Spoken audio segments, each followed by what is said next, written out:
मित्रों, नमस्कार। देश में चुनाव की रणभेरी बज चुकी है। आज दोपहर 3 बजे पत्रकार वार्ता के माध्यम से चुनाव आयोग ने 7 चरणों में चुनाव की घोषणा की है। हम यहां बात करेंगे मध्य प्रदेश और गुजरात की। गुजरात में 7 मई को एक किस्त में मतदान करने की घोषणा की गई है, जबकि मध्य प्रदेश में 4 चरणों में चुनाव होगा। मध्य प्रदेश में 29 लोकसभा क्षेत्र है। यहां उपलब्ध पुलिस बल की संख्या मध्य प्रदेश की 1,07,000 है। गुजरात में 26 लोकसभा क्षेत्र है। पुलिस बल की संख्या 1,04,400 बताई जाती है। मतदान केंद्रों की संख्या मध्य प्रदेश में 64,500 पार है। गुजरात में मतदान केंद्रों की संख्या लगभग 56,000 है। सुरक्षा की दृष्टि से देखा जाए तो मध्य प्रदेश का पुलिस बल एक बार में मतदान कराने में सक्षम है। अगर गुजरात का पुलिस बल 1,04,000 का पुलिस बल एक दिन में पूरे गुजरात में मतदान कराने में सक्षम है, तब क्या मध्य प्रदेश की पुलिस इतनी काबिलियत नहीं रखती कि प्रदेश में एक शांतिपूर्ण मतदान करा सके? ये क्या नीति है, क्या रणनीति है चुनाव जीतने का? क्या तरीका है भाजपा का कि चुनाव आयोग को क्या निर्देश दिए गए हैं? चुनाव आयोग पूरी तरह मोदीमय हो गया है। गुजरात में एक बार में चुनाव, एक दिन में चुनाव, और मध्य प्रदेश महज 3 सीटों का अंतर। अगर मतदान केंद्रों की बात करें तो मतदान केंद्रों में कुल 10,000 का बमुश्किल अंतर।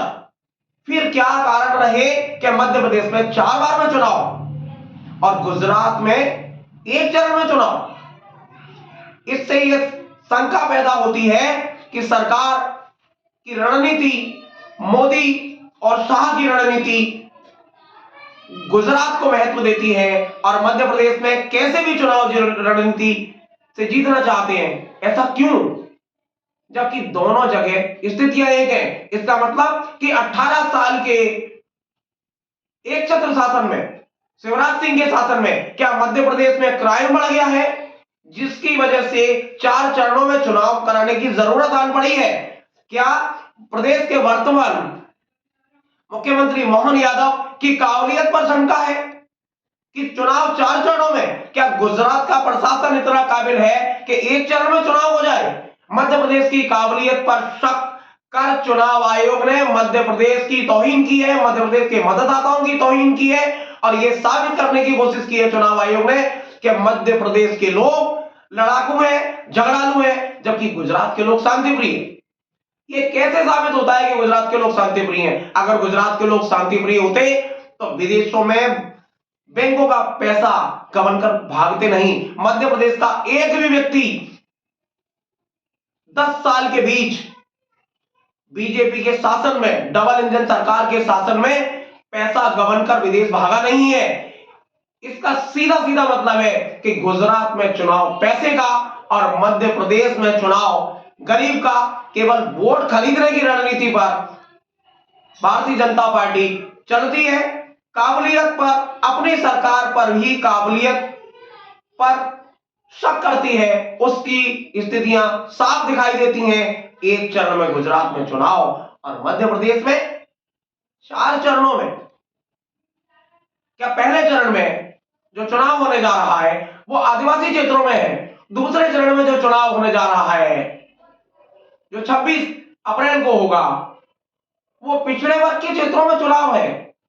तीसरे मतदान होगा 7 मई को, उसमें लट्ठ भारतीयों के क्षेत्र में चुनाव होने जा रहा है, जिसमें शामिल है मुरैना, भिंड, सागर, ग्वालियर, गुना, राजगढ़। यह लट्ठ भारतीयों का क्षेत्र है।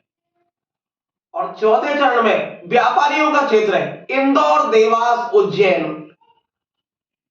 रतलाम और मंदसौर, यह व्यापारियों का क्षेत्र कहलाता है। यहां अफीम भी पैदा होती है, या उद्योग भी है।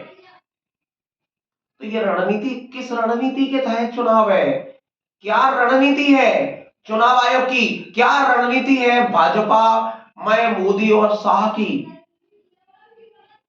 देश में क्या बताना चाहते हैं। एक तरफ भाजपा सरकार, मोदी सरकार ने एक देश एक चुनाव की बात की, एक प्रदेश में दो प्रदेश जो एक ही स्तर पर खड़े हैं वहां एक चरण में चुनाव कराने में अगर भाजपा की सरकार है, भाजपा का तंत्र 18 साल से लगातार सत्ता में काबिज है, फिर 1,25,000 पुलिस बल की जो स्वीकृत बल है उसकी जगह 1,07,000 क्यों?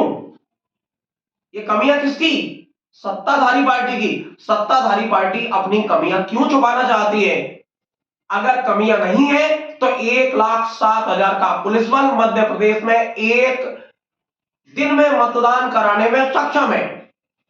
अगर गुजरात का 1,04,000 पुलिस बल 26 सीटों पर चुनाव कराने में सक्षम है तो मध्य प्रदेश का पुलिस बल भी सक्षम है।